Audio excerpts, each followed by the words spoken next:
Good morning. A little positive reaction here to the jobs report.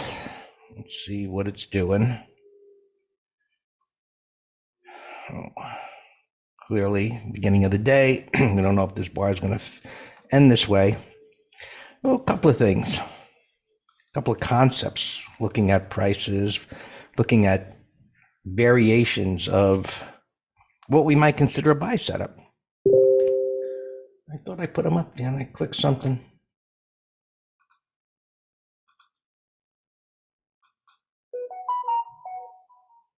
Okay.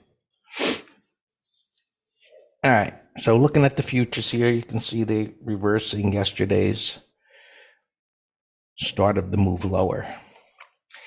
And just kind of in a simplistic way, without any of the details that we would pay attention to as to a buy setup. This could be considered a buy setup. It pulled back. Well, a few things that make it not a quality buy setup. First of all, the angle of retracement was vertical. This is not marked as a pivot because it doesn't have three higher lows to the left. Nonetheless, it's a pivot in a smaller time frame. When you have one bar, well, either one or two bars on one side and three on the other, it's going to be a pivot on a smaller time frame. And so that was here where it broke down below. It stopped there for a moment when we discussed. I think this was part of what we discussed yesterday. It was like, this is not going to stop here or bounce from there. That would, historically not what's going to happen. And so, but it didn't get down here either. Buyers began to step up and it created this support. And now we've got this move up to the next resistance area right there. And I suspect 3,800 being a whole number, that will be some resistance. And so my view is that at some point, this will just won't get much higher. It does have a void. I will say it does have the void to be able to go up there. But even if it holds on to the gain, what typically happens with a pattern that comes down vertically like this, it takes out a bottoming tail bar like that, is that it winds up creating a measured move, which we won't know that until next week, to do something like that. But so assuming it closes green, it can hold on to the gain today, however high it might get. That would be the historical pattern that would unfold, right? If next bar was a red bar. Right now, we're in the middle of the range here on these futures. So basically in the middle of nowhere. And there's a little bit of a void above this. We spoke about this at the end of the day in the green room, like which way is it going to go? It's kind of like it's a coin flip. It was like dead zone all day yesterday, going nowhere. There's a void above, there's a void below. Flip a coin as far as, news, jobs report again, and so on. So that's where we're at. We'll see. And of course, where's this weekly going to end? Because now we got this weekly sell setup that couldn't get as high as it could have just based on the move down, which implies weakness. The only good part about this, and this was part of what we talked about yesterday in the green room, when I said, look, the Qs are going to make new lows. How do I know they're going to make new lows? Well, at 100%, as a matter of fact, I don't, but common sense tells me they're going to make new lows because they're so close to the prior low. And I was asked, well, what about the Russell? What about whatever else? I said, well, maybe they can make higher lows. We just have to see it how it unfolds. And what is that based on? Well, it's based on the fact that they were able to rally this far, so maybe they could stop the move down here, give or take. Whereas we go and look at the Qs, which I'll do that in a moment, and then we'll get to everything else. Come on. Oh, I got this thing over here.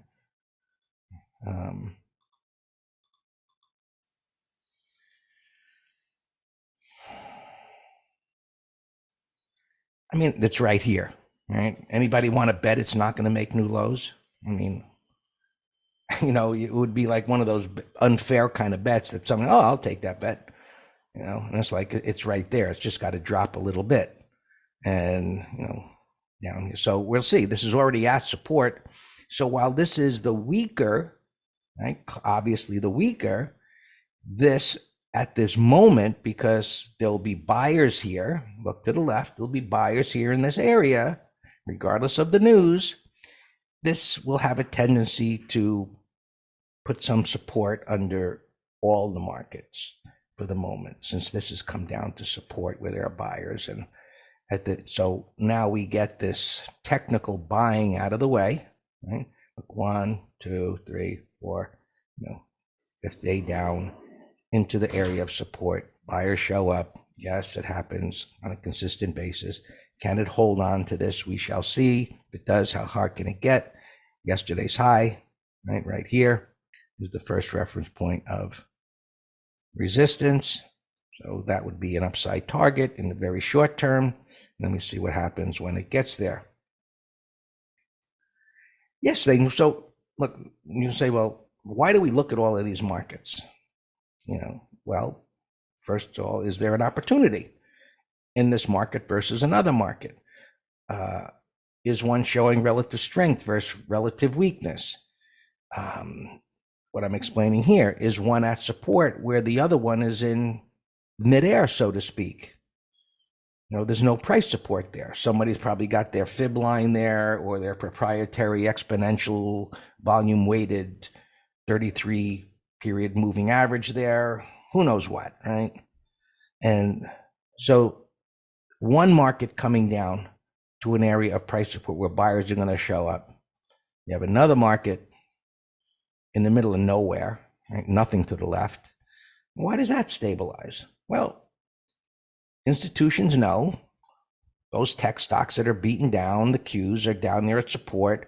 They're just going to buy there and see what happens. And that buying filters into here. Now, why is this higher? Well, financials and oil. Oil stocks have been outperforming. So will this fail? Or will it potentially go higher? Keep an eye on oil stocks and financial stocks. If you start seeing the financial stocks rolling over, that's going to be one leg getting kicked out under the stool. And if oil stocks start giving it up, that's going to be another. And then, of course, what we've been talking about, what are interest rates doing, right? So they're stalled here. There's the 5-year. It popped up and came in. That's helping the market. Long-wise, inside day on the 10-year. It's in the middle of nowhere. Right? So you're going to call which way the market's going to go today, one way or the other, significantly? Good luck. Not going to happen. The dollar is moving up. Now it's down here. It's down this morning. The market likes that. We're basically in limbo here with the markets as far as directional. Is it going to really continue lower? Is it going to go higher? Today, so far starting out, it's got buyers are in control. That can change by 10 o'clock. So we're not at a point right now to be having like really strong opinions, like what's going to happen today. Let's put it that way. Which then leads to, zero DTE credit spreads, which, iron condors possibly. So how far can they get one way or the other? Well, down here, you want to be down here for a bear bull put credit spread. Last I looked, I had 3640 written down. I've got a few lines here for whatever. I got this little area marked off, but 3600 is a significant number. And so you got this open down here. So down here around 3640 is where you want to be. And the markets are up here a little bit. So, gapping up a bit. We'll go look at spiders again as to where the, gapping up pretty good above yesterday's high. And so it's got to get all the way back down through the pre-market trading and then through yesterday's low and then come all the way down here to threaten your bull put credit spread. unlikely to happen in a market that's indecisive. Now, if the dollar rips up, taking out the highs, you better be looking what's going on there. Meaning, so just set an alert. As far as going up to 38.40, okay, it's up here. Can it reach all the way up there? It's got to go through 3,800. It's got to, move up through those highs. 38.40 is what I wrote down. Let me check that number again. 38.40. Actually, the market's moved up. It's pumping up. At this point, you can go 38.45, 38.50, and 38.50 is probably a no-brainer. Right? Up above here. So it's a long way to travel. But the bottom side is the no-brainer. So even if it rolls back over, it's unlikely to go all the way back down there. All right. Dow's up 350 now.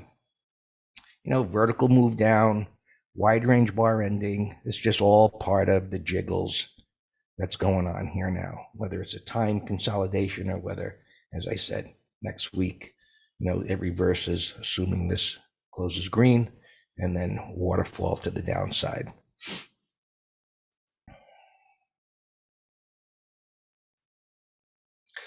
Well, I don't know about waiting until 10, Rob. I don't think you need to wait until 10 to do the bull put credit spot, because that's going to evaporate. As you can see, prices are still, they're stalled here a little bit. The Russell took out those pivots. Let's go back to the ES. Well, that's right at that pivot. So you may not want to wait to do either. Just keeping an eye on this. If this does keep inching up, well, then you'll be able to go higher. But the downside, that might evaporate, and then you'd have to get closer. Oh. All right. YM. The Russell transports. I'm trying to get through this here without taking too much time. The gap down. So, day before yesterday, we had this big move down on the Fed thing, right? And then it gaps down. It just winds up being too far, too fast, and nobody wants to commit at that point, especially where you did have some of these stronger moves. So there was just this day of, marking time. It was just a boring day, and then it didn't go up at the end of the day, so it just sold off a little bit down to the next pivot down there, and that was it. It was just go nowhere day, and now it's gapping up, at the bottom of that wide range bar. It does have room to go up. There's plenty of overhead resistance. And I think, probably just hangs out here waiting till next week for who knows what.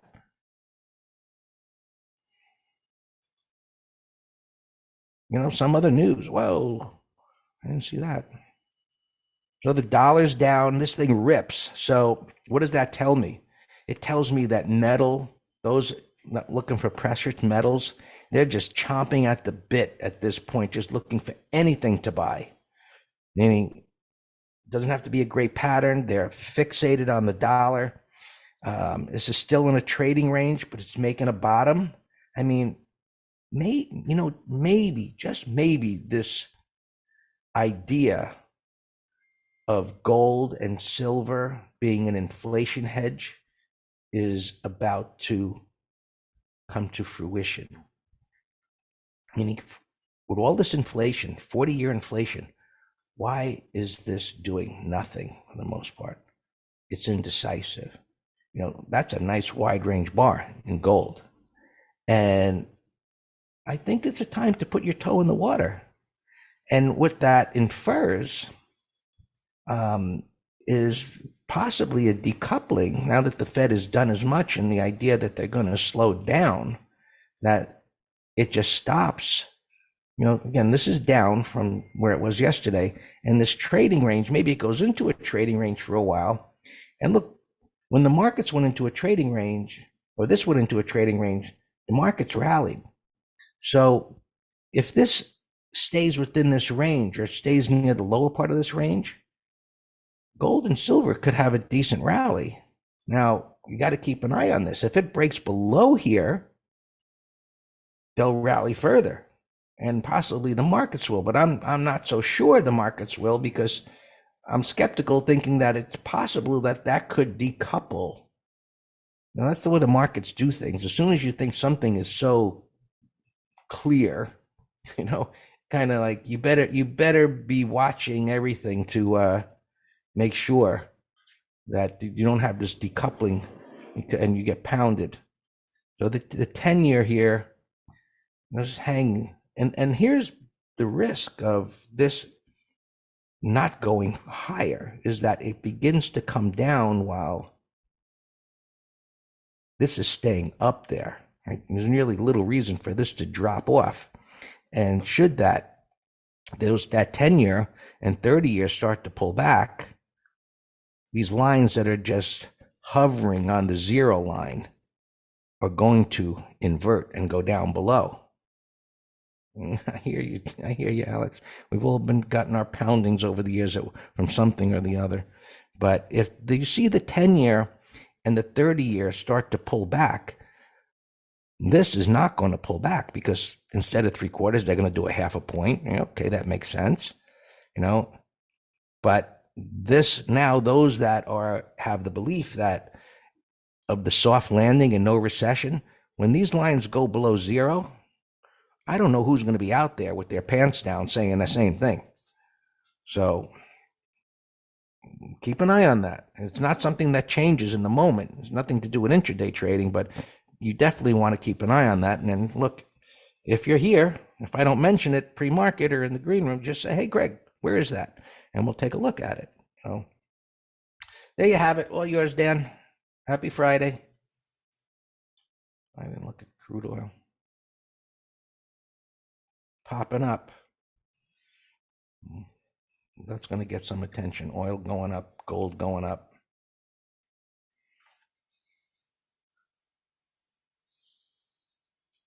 Yes, Rob. Yeah, good morning. Yeah, I've been watching this morning, all these oils and commodities ripping here too. Ton of earnings. I love earnings season. We get directional trades, credit spread trades. Today's Friday, so I prefer 0 DTEs. Yeah, we're actually in SIL in our ETF trader. My up alarm went off. But I know you all talked about 30-minute high, whatever this and that, but as long as we hold this morning strength, then I'm fully bullish for 0 DTE put spreads. We got a big void here. Yesterday we were talking about this kind of inverse head and shoulder when we got the 180 reversal, and it just went dead trading range, and then a little afternoon sell-off, which I had a bearish bias for today based on that. Well, we have numbers, and now I've changed my bias. So I'm going to be waiting 30 minutes just to, again, to see if this strength can hold. When that number first came out, I saw this thing drop down to 369. So I was very shocked that we're now $7.50 above that pre-market spike. It's just crazy how they interpret these numbers like that. So it's a game I don't play. All right, we got two more winning naked put trades to add to our total. Where are they? We did Square. Oh, so Russell, you were asking me. You said that you don't understand bottoming tail on major support. It's right here. We're in a trading range, and yesterday was a bottoming tail. Look to the left. You got two pivots. It's in a sideways range, major support, and we sold. Friggin' the juice was just so friggin' high. I couldn't believe it. I forget what strike we did, but it was like $13 away or something crazy. And dash we did. So same with this. We sold like the 40 to 33s or something stupid. And I'm not going to even pay a penny. Just let them expire worthless. I'm too cheap to pay a penny. And then we actually did a condor on Yelp. I see some prints down here. We have the 32s and like the 43s, something like that. So I'll keep an eye on that. Yeah, oil is up. Look at, COP yesterday. Was it COP or something else? I don't know, but yeah, oil's strongest sector of the year. Ton of earnings here. Let me give you this list again. I went through these on earnings and other things for the credit spread traders, monster list. Team and Twilio fit in the category of it's not a pattern. It fits in the category of you start getting your clock clean so much that I want to see where buyers step up. So 30-minute high. That could be a put spread. The same true. I give Rita credit. She is fundamentally nailed Carvana. Look at that capping down. We were actually thinking of a condor on this yesterday doing the 11s. Because I remember saying, I don't think it's going to get down to 11. But that would have worked out had you done a condor. She's been dead on Piton being a dog. Look at that nasty decline. And so the reason I'm saying that is Rita said yesterday when I was going over earnings trades, she said this is going to be the next one to drop. And look at this, she was dead right. But this is a pattern I had no interest in selling options on because it's a trading range with a nasty weekly monthly. But let's see where, let's just watch it. It's first 30 minutes. I love morning trading. Billing. So some of these Chinese stocks, I had an alarm on Baidu. Remember, it's a retest here. My alarm went off, but now the gap's too big. I don't know what's going on in China, but Baidu, Baba is up. KWeb is the ETF, $23. Yeah. I also am noticing, a lot of these EV stocks are in death trends, but they're getting a nice gap up today. Might be the start of something. Here, look at NEO. I like a tad better because it has this little retest pattern. So if somebody wants to help me scan EV stocks sometime this morning, I could use the help. It's just not my wheelhouse, Thomas. This has had a big run, 180 to 220, not my wheelhouse. But it's strong, bullish pre-market. You might get a day trade. I had an alarm just go off here, DBRG. So this was an earnings one. I said, if it can get over this, then it could be a breakout of a bottoming pattern. So my alarm just went off right there. We'll come back to it. I just saw this going by the ticker when Greg was talking. Look at this thing. Used to be $50. It's been in a coma. I don't know what's going on there. SMG, I had posted yesterday. It's a long today over yesterday's high. It looks great. All right, there's our Yelp. We'll do a Condor. Yeah, these metals, Rio, Alcoa, so on. FCX, they're all popping here. Look at this. So this is gapping over the week's high. So that's a no-brainer put spread. XME. These things, it's their gap breakout, so it's strong. Z Zulu, I think, had earnings yesterday. This will be a fantastic 1, 2, 3. If we get an inside day today in the upper third, then this will be a fantastic directional for Monday. Gap engulfing, closing breakout of a inverse head and shoulder bottoming pattern. I love those. Hootie, I saw yesterday at the close. Look at this. Amazing move there. I don't know what's going on there. This one's gapping down net. I don't know, we'll just come back, but nothing's jumping out at me. This one is in pain, SRTS. ABR gapping up a little bit, buy setup gapping at 1362. I don't know, we'll come back to below. Well, it's not going to be a 1, 2, 3, Thomas, because look, it's already gapping above this, so you are not going to get an inside day. So that's the problem. Yeah, so David, I'm watching these catastrophic gap down trades. Another kind of buy setup from a bottoming pattern. This got its clock clean, but I don't like this one, David, because this is a gap from a bearish consolidation. So it could give a day trade setup, but that's a nasty gap. Whatever's going on there. How that's that's oil's extended, but they're bullish and look higher. Just you know the drill. David, tell me what time frame you're trading. Is there a pattern? Is there a void? And where's your stop?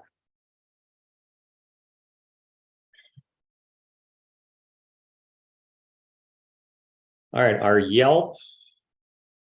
We sold for 75. The midpoint is now 35. Now it's 20. Let's close it. All right, so it must be spreading. So I'm going to just try 25 to get out. The others I'm going to let expire worthless.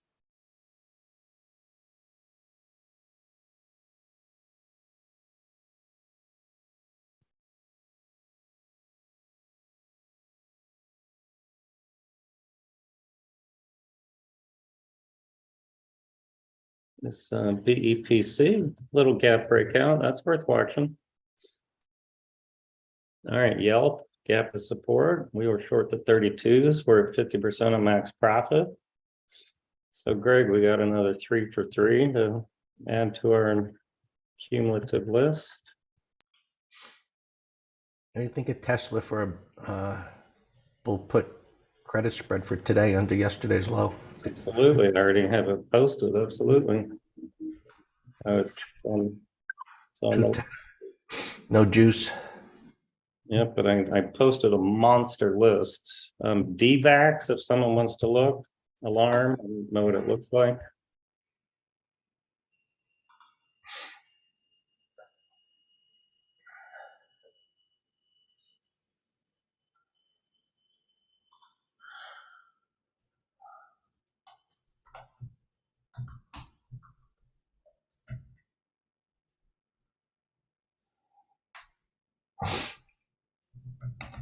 Right, so I'm out of Yelp, and I'm going to let the other 2 expire worthless, as I said. Twilio. Yeah, Twilio was not bouncing this morning, so that one still looked lower to me.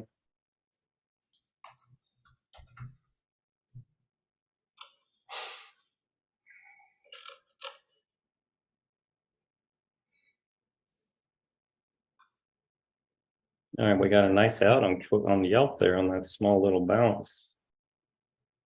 So nice trade here.